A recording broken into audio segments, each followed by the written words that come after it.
الحمد لله رب العالمين والصلاة والسلام على سيد الأنبياء والمرسلين أما بعد فأعوذ بالله من الشيطان الرجيم بسم الله الرحمن الرحيم ورفعنا لك ذكرك صدق الله العظيم وصدق رسول النبي الكريم ونحن على ذلك من الشاهدين والشاكرين والحمد لله رب العالمين. عزیزان محترم، آج ہم جشن عید میلاد النبی صلی اللہ علیہ وسلم کے حوالے سے بات کریں گے، اور آج ہمارا موضوع ہوگا میلاد النبی صلی اللہ علیہ وسلم حدیث کی روشنی میں۔ یہاں پر میں آپ کو انشاءاللہ العزیز صحیح بخاری شریف جلد نمبر 3 اور حدیث نمبر 5101 سنانا چاہوں گا۔ آپ چاہیں تو یہ میلاد النبی پر بڑی بہترین، بڑی اعلیٰ، بڑی زبردست، میں کہتا ہوں ایک معتبر مستند آپشنل حدیث ہے، بڑی بہترین حدیث ہے، سن لیں اور اس کو یاد کر لیں۔ ویسے تو اس کے حوالے بہت ہیں، لیکن صحیح بخاری کا حوالہ میں نے اس لیے دیا ہے کہ بہت سے لوگ بخاری بہت کرتے ہیں کہ بخاری سے دلیل دو، بخاری سے دلیل دو، تو میں نے سوچا کہ پہلا حوالہ ہی بخاری سے اٹھا لوں تاکہ باقی حوالوں کی گنجائش نہ رہے۔ ویسے اس کے الحمدللہ 66 حوالے ہیں، وہ 66 سے بھی زیادہ ہے، 66 سے بھی زیادہ ہے، ہو سکتا ہے اس کے 200 سے زائد حوالے ہوں اگر تحقیق کرنے پہ کوئی آ جائے۔ بہرحال بڑے بڑے محدثین نے، بڑے بڑے مفسرین نے، جن کی وجہ سے آج دین اسلام قائم ہے، جن کی بدولت، جن کی خدمات دین اسلام کے حوالے سے بہت ہے، جن کا ایک ایک کا ذکر کرنا یہ سمجھ لو کہ بہت بڑا ایک باب ہو جس میں ان کا ذکر کیا جائے، ان محدثین کا جو بارگاہ رسالت مآب صلی اللہ علیہ وسلم میں بھی مقبول ہے۔ ایسے ایسے جو ہے وہ بزرگان دین دنیا سے رخصت ہوئے جنہوں نے دین اسلام کی بے مثال خدمات کی ہے۔ امام جلال الدین سیوطی، امام فخر الدین رازی، امام سخاوی، امام جو ہے نا عبد الرحمن بن جوزی، یہ اتنے بڑے بڑے علماء کے میں نام لے رہا ہوں جن کی وجہ سے دین اسلام آگے بڑھا۔ آج جو ہمارے ہاتھ میں حدیث کا نور ہے، قرآن کی روشنی ہے، یہ تمام کی تمام احسانات انہی بزرگان دین کے ہیں۔ تو آئے امام بخاری رضی اللہ تعالیٰ عنہ اپنی کتاب صحیح بخاری شریف میں، جس کے حدیث نمبر ہے 5101، اس میں ایک واقعہ آپ نے نقل کیا ہے۔ وہ واقعہ بڑا پیارا اور بڑا زبردست واقعہ ہے۔ حضرت سیدنا عباس رضی اللہ تعالیٰ عنہ، یہ حضور کے چچا ہیں، یہ کہتے ہیں کہ میں ایک مرتبہ میں نے خواب میں دیکھا ابو لہب کو۔ ابو لہب کفر کی موت مرا تھا، یہ بھی حضور کا چچا تھا لیکن ایمان نہیں لایا تھا حضور پر، اور سورہ لہب پوری اس کے رد میں نازل ہوئی۔ تو اینی ٹائم حضور علیہ الصلوۃ والسلام کو نقصان پہنچانے کی یہ ترتیبیں نہ کرتا رہتا تھا۔ آپ فرماتے ہیں کہ میں نے خواب میں دیکھا ابو لہب کو اور اس سے کہا کہ تمہارا کیا حال ہے، تمہارے پر کیا گزر رہی ہے؟ تو وہ کہتا ہے کہ تم سے بچھڑ کر مجھے کوئی راحت تو نہیں ملی، کوئی سکون تو نہیں ملا، لیکن ایک بات ضرور ہے جو میں تم سے کرنا چاہوں گا۔ وہ بات یہ ہے کہ ہر پیر کے دن مجھے اس شہادت کی انگلی سے، یعنی اس شہادت کی انگلی کو میں چوس لیتا ہوں تو مجھے راحت نصیب ہو جاتی ہے۔ اب جہنم میں وہ گیا ہے، جہنم بھی کوئی راحت لینے کی جگہ ہے، لیکن چونکہ حدیث میں موجود ہے، وہ صحیح بخاری کی حدیث ہے، امام بخاری نے اس حدیث کو اپنی کتاب صحیح بخاری میں لکھا، 5101 نمبر کی حدیث ہے، جن نمبر 3 میں آپ کو مل جائے گی۔ تو حضرت سیدنا عباس رضی اللہ تعالیٰ نے وجہ پوچھی کہ کیا وجہ ہے تمہیں اس انگلی سے جو ہے وہ سکون حاصل ہوتا ہے؟ تو اس نے کہا کہ وجہ یہ ہے کہ جب ہمارا بھتیجا، کیونکہ اس نے بھتیجا ہی سمجھ کر میلاد منایا تھا، اس نے کہا کہ جب محمد صلی اللہ علیہ وسلم پیدا ہوئے اور یہ خبر مجھے آ کر ثویبہ نے دی، جو میری لونڈی تھی، اس نے مجھے جا کے جب یہ خبر دی تو میں نے اس انگلی کے اشارے سے اس کو آزاد کر دیا، تو اللہ نے مجھے یہ انعام دیا کہ میں ہوں تو جہنم میں، اینی ٹائم مجھے عذاب ہوتا رہتا ہے، لیکن ہر پیر کے دن میں یہ انگلی کو چوس لیتا ہوں، یا اس انگلی سے سمجھ لو کہ کوئی چشمہ جاری ہو جاتا ہے جس کو پی لیتا ہوں تو میرے کو راحت مل جاتی ہے۔ یعنی اللہ نے اس کافر کو یہ انعام دیا، حالانکہ اس نے اپنی لونڈی کو جو آزاد کیا تھا وہ اس نیت سے نہیں کیا تھا کہ کوئی نبی دنیا میں تشریف لائیں یا کوئی رسول دنیا میں تشریف لائیں، نہیں، اس نے اپنا بھتیجا سمجھ کر کیا تھا۔ ابو لہب کے بھتیجے تھے سرور کائنات فخر موجودات صلی اللہ علیہ وسلم، آپ کے بھائی کے بیٹے تھے، ابو لہب کے بھائی کے بیٹے تھے، حضرت سیدنا عبداللہ رضی اللہ تعالیٰ عنہ کے بیٹے تھے، حضور اکرم صلی اللہ علیہ وسلم کی ذات مبارک۔ تو اپنا بھتیجا سمجھ کر اس نے ثویبہ لونڈیا کو جو ہے نا آزاد کیا تھا۔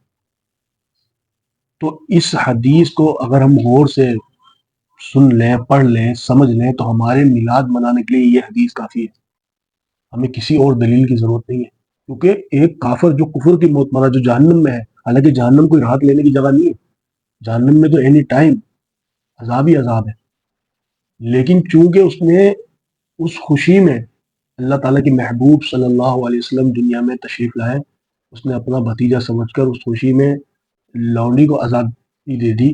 اس وقت غلام آزاد کرنا بہت بڑی بات ہوتی تھی. تو اللہ نے کیا انعام دیا اسے کہ جہنم جیسی جگہ پر وہ اپنی انگلی کو چوستا ہے، کیونکہ اسی انگلی کے اشارے سے اس نے یہ عمل کیا تھا، صاحب لونڈی کو آزاد کیا تھا. تو اللہ نے اسی انگلی کو چوسنے کی برکت ایسی ہوتی ہے کہ اس کے عذاب میں تخفیف ہو جاتی ہے، کمی آ جاتی ہے. حدیث تو ہوئی یہاں پر ختم.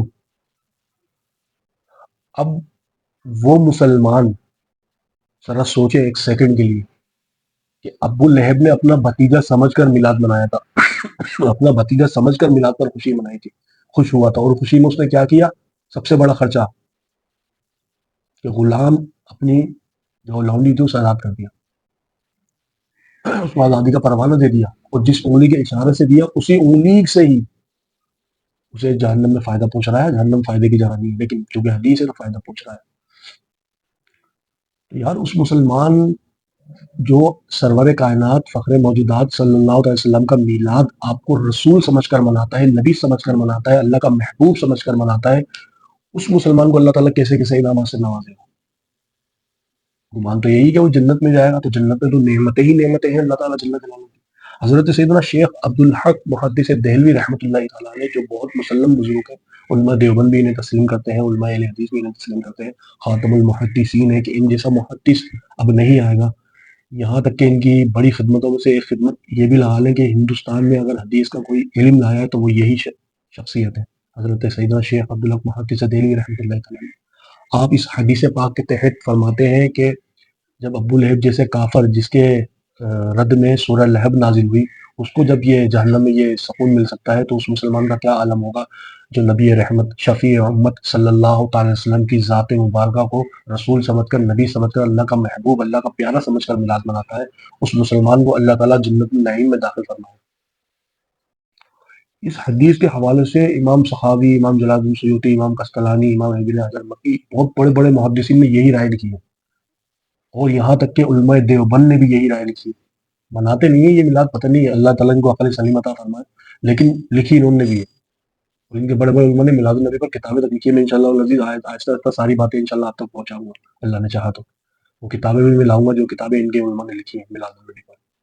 بہرحال یہ صحیح بخاری شریف کی حدیث نمبر 5101 ہے، جلد نمبر 2 ہے، فرید بک اسٹال سے یہ کتاب چھپی، آپ کو بآسانی یہ مل سکتی ہے حدیث. اس حدیث پہ میرے خیال میں اتنا کلام کرنا کافی ہے کہ اگر ایک کافر کو میلاد النبی پر یہ انعام مل سکتا ہے جہنم جیسی جگہ پر کہ وہ اپنی انگلی کو چوستا ہے اسے راحت نصیب ہو جاتی ہے، تو جو مسلمان اپنے پیارے محبوب صلی اللہ علیہ وسلم کو نبی سمجھ کر، رسول سمجھ کر میلاد مناتا ہے، اس کو کتنے بڑے انعامات سے اللہ تعالیٰ نوازے گا. ایک حدیث مکمل ہوئی. صحیح مسلم شریف کی حدیث ہے، سرور کائنات فخر موجودات صلی اللہ تعالیٰ علیہ وآلہ وسلم پیر کے دن کا روزہ رکھتے تھے. جب صحابہ کرام علیہم الرضوان نے پوچھا یا رسول اللہ، کیونکہ صحابہ اس لیے پوچھتے تھے کہ جو کام حضور کر رہے ہیں وہ ہم بھی کریں، کیونکہ صحابہ کرام علیہم الرضوان جیسا دیوانہ تو حضور کا کوئی ہو ہی نہیں سکتا روئے زمین پر. صحابہ کرام علیہم الرضوان جیسا عاشق تو کوئی ہو ہی نہیں سکتا حضور کا، وہ تو حضور کی ایک ایک ادا کو فالو کرتے تھے. بہرحال صحابہ کرام علیہم الرضوان نے پوچھا یا رسول اللہ صلی اللہ علیہ وسلم آپ پیر کے دن کا روزہ کیوں رکھتے ہیں؟ اب سنیں جواب آقا علیہ الصلوۃ والسلام کا. فرمایا اس دن میری ولادت ہوئی اور اس دن مجھ پر پہلی وحی نازل ہوئی. دو وجہ سے میں ہر پیر کے دن کا روزہ رکھتا ہوں. اس خوشی میں، خوشی کی اس بات کی ہے کہ اس دن میں پیدا ہوا اور اسی دن مجھ پر پہلی وحی نازل ہوئی. ان دو وجوہات کی بنا پر میں ہر پیر کے دن کا روزہ رکھتا ہوں. تو 12 ربیع الاول کو یا ہر پیر کے دن روزہ رکھنا اس خوشی میں سرکار دو عالم صلی اللہ تعالی وسلم کی سنت ہے. اس پہ میلاد النبی پر یہ بھی میلاد آپ نے اپنی جو ہے ولادت مبارکہ کی خوشی میں روزہ رکھا اور عملی طور پر بتا دیا کہ میں اپنی ولادت کس طرح سیلیبریٹ کرتا ہوں، کیونکہ سیلیبریٹ کرنے کے جو طریقہ کار ہوتے ہیں، جو انداز ہوتے ہیں، وہ جدا جدا ہوتے ہیں. اس میں آپ کوئی اعتراض نہیں کر سکتے. میرا طریقہ الگ ہے جشن منانے کا، میرا طریقہ الگ ہے خوشی منانے کا. میں خوشی منا رہا ہوں تو 100 رکعت نفل پڑھ لی میں نے، اس شکرانے کی نفل پڑھ لی 100 رکعت کہ میرے آقا دو جہاں صلی اللہ تعالی وسلم اس دنیا میں اس دن تشریف لائے تھے.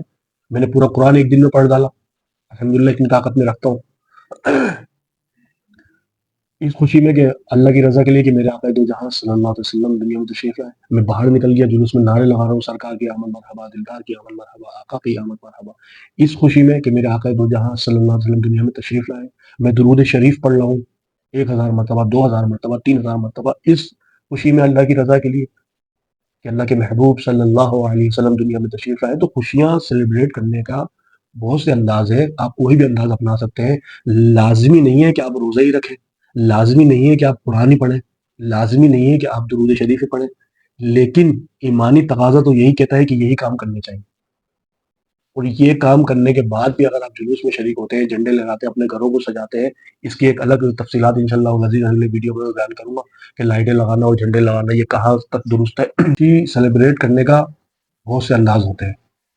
تو حضور اکرم صلی اللہ علیہ وسلم نے فرمایا کہ میں اس خوشی میں پیر کے دن کا روزہ رکھتا ہوں کہ میری ولادت ہوئی اس خوشی میں اور مجھ پر پہلی وہی نازل ہوئی. یہ وجہ ہے میرے پیر کے دن کے روزہ رکھنے کی. ظاہر سی بات ہے جب صحابہ کرام علیہ رضوان نے سنا ہوگا تو صحابہ کرام علیہ رضوان نے بھی اس بات پر عمل کیا ہوگا. میرا گمان ہے یہ، کیونکہ صحابہ کرام علیہ رضوان کی جو ذات مبارکہ ہے وہ ایسی ہے کہ آقا دو جہاں صلی اللہ علیہ وسلم کی ہر ایک ادا پر عمل پیرا ہو جایا کرتے تھے. جانثار صحابت آقا اللہ تعالیٰ تمام صحابہ کرام علیہ رضوان پر اپنی کروڑ رحمت نازل کرے. اب میں آپ کو ایک اور حدیث سناتا ہوں جو صحیح مسلم شریف میں ہے، انشاءاللہ العزیز وہ اسکرین پر انشاءاللہ حوالہ بھی آ جائے گا آپ کی. صحیح مسلم شریف میں اور بھی مسند امام احمد بن حنبل میں بھی یہ حدیث موجود ہے. سیدنا امام احمد بن حنبل رضی اللہ تعالیٰ نے بھی اس حدیث کو لائے ہیں. صحابہ کرام علیہ رضوان جمع ہو کر، اس لوگ بولتے ہیں نا صحابہ نے نہیں منایا میلاد. اب آئے میں صحیح مسلم شریف اور مسند امام احمد بن حنبل ان دو کتابوں سے یہ حدیث آپ کو سنانا چاہتا ہوں، جس میں صحابہ کرام علیہ رضوان ایک جگہ جمع ہو کر سرور کائنات فخر موجودات صلی اللہ تعالی علیہ وسلم کا ذکر کر رہے تھے. تو سرکار دو عالم صلی اللہ علیہ وسلم اس جگہ تشریف لائے اور صحابہ سے فرمایا کہ آپ لوگ کیا کر رہے ہیں، تم لوگ کیا کر رہے ہیں؟ تو صحابہ نے کہا یا رسول اللہ صلی اللہ علیہ وسلم ہم اللہ کا شکر ادا کر رہے ہیں اس بات پر کہ اللہ نے ہمیں اسلام جیسی نعمت عطا فرمائی، اور دوسرا ہم اس بات پر شکر ادا کر رہے ہیں کہ اللہ تعالیٰ نے آپ جیسے رسول معظم صلی اللہ علیہ وسلم کی ذات مبارکہ کو ہمیں عطا فرمایا. یعنی آپ کی ولادت مبارکہ پر خوشی منا رہے ہیں، آپ کا میلاد کا ذکر کر رہے ہیں، کیونکہ پیدا ہونا یہ میلاد کے ہی مہینے میں آتا ہے. تو صحابہ کرام علیہ رضوان نے کہا کہ یا رسول اللہ صلی اللہ علیہ وسلم ہم آپ کی میلاد کی خوشی میں اور اسلام جیسی نعمت اللہ تعالیٰ نے ہمیں عطا فرمائی، ہم ان دو خوشیوں میں یہ محفل لے کے بیٹھے ہوئے ہیں اور آپس میں ذکر کر رہے ہیں. تو پیارے آقا مکی مدینی مصطفیٰ صلی اللہ علیہ وسلم نے فرمایا کہ کیا تم یہی کر رہے تھے، کیا تم میری ولادت سے خوش ہو رہے تھے، کیا تم اسلام لانے پر خوش ہو رہے تھے، مجھے کنفرم کر دو. تو صحابہ کرام نے کہا یا رسول اللہ بے شک ہم انہی دو باتوں پر بات کر رہے تھے، خوش ہو رہے تھے. تو پیارے آقا مکی مدنی مصطفیٰ صلی اللہ علیہ وسلم نے فرمایا میں اس لیے پوچھ رہا ہوں تاکہ ابھی جبرائیل امین علیہ السلام نے پر تشریف لائے اور کہا یا رسول اللہ صلی اللہ علیہ وسلم اللہ تعالیٰ آپ کے صحابہ کی اس محفل کو لے کر فرشتوں میں فخر محسوس کر رہا ہے. اللہ تعالیٰ آپ کے صحابہ کرام علیہ رضوان کو اس محفل کو لے کر فرشتوں میں فخر کر رہا ہے کہ دیکھو دیکھو میرے محبوب صلی اللہ علیہ وسلم کا یہ ذکر کر رہے ہیں، میرے اسلام کے آنے پر یہ خوشیاں منا رہے ہیں. یہ صحابہ کرام کا طریقہ تھا. اور آقا دو جہاں صلی اللہ علیہ وسلم کا ذکر کرنا ہی تو میلاد ہے. اور کیا ہے میلاد میں اور کون سی لوجک ہے؟ آقا دو جہاں صلی اللہ علیہ وسلم کا ذکر کرنا ہی میلاد ہے. تو صحابہ کرام علیہ رضوان تو چلتے پھرتے اٹھتے بیٹھتے جاگتے سوتے ہر وقت آقا دو جہاں صلی اللہ علیہ وسلم ذکر کیا کرتے تھے. اللہ تعالیٰ ہماری زبانوں کو بھی حضور اکرم صلی اللہ علیہ وسلم کے ذکر سے تر رکھے. میری دعا ہے بہرحال جشن عید میلاد النبی صلی اللہ علیہ وسلم منانا کسی بھی حوالے سے منع نہیں ہے، جائز ہے، مستحب ہے. دیکھیں یہ یاد رکھیے گا کہ جشن عید میلاد النبی صلی اللہ علیہ وسلم منانا مستحب ہے، نہ واجب ہے نہ فرض ہے. لوگ جس طرح سیلیبریٹ کرتے ہیں نا اس کو، تو جو لوگ نہیں مناتے ہیں وہ سمجھتے ہیں یار یہ جو ہے نا شاید یہ فرض یا واجب سمجھ کر کرتے ہیں، جبھی تو اتنا سیلیبریٹ کرتا ہوں. اور جو ہے سیلیبریٹ کر رہے ہیں تو سہولت یہ ہے کہ یہ فرض واجب سمجھتے ہیں. نہیں، فرض واجب نہیں ہے، یہ مستحب ہے، اور مستحب کی کوئی دلیل نہیں ہوتی کیونکہ اس کو کرنے سے ثواب ملتا ہے، نہیں کرنے سے کوئی گناہ نہیں ملتا. یعنی اگر کوئی میلاد نہیں مناتا کوئی آقا دو جہاں صلی اللہ علیہ وسلم کا ذکر نہیں کرتا تو ہم سے معاذ اللہ غلط تھوڑی بولیں گے. کوئی اپنا گھر نہیں سجاتا یا کوئی جھنڈے نہیں لگاتا تو ہم سے غلط تھوڑی بولیں گے. لگانے چاہیے، اپنا ظاہر سی بات ہے عشق کا اظہار ہونا چاہیے عملی طور پر، لیکن نہیں کوئی کر رہا تو ہم بلا وجہ، یعنی ہمیں پتہ نہیں ہے، تصدیق بھی نہیں ہے ہمارے پاس، ہم بلا وجہ اسے بد مذہب بول دیں گے تو بد مذہب ہے اس لیے حضور کا آنے پر خوشیاں نہیں منا رہا. نہیں بھائی، تو کوئی وجوہات ہوگی. تو بہرحال یہ حدیثیں، 3 حدیثیں ہیں، ان کو باغور آپ سنیں، بار بار سنیں. میری اللہ تعالیٰ سے دعا ہے کہ اللہ تعالیٰ جل جلالہ ہمیں جشن عید میلاد النبی صلی اللہ علیہ وسلم شریعت کے عین مطابق منانے کی توفیق عطا فرمائے. وآخر دعوانا ان الحمد للہ رب العالمین.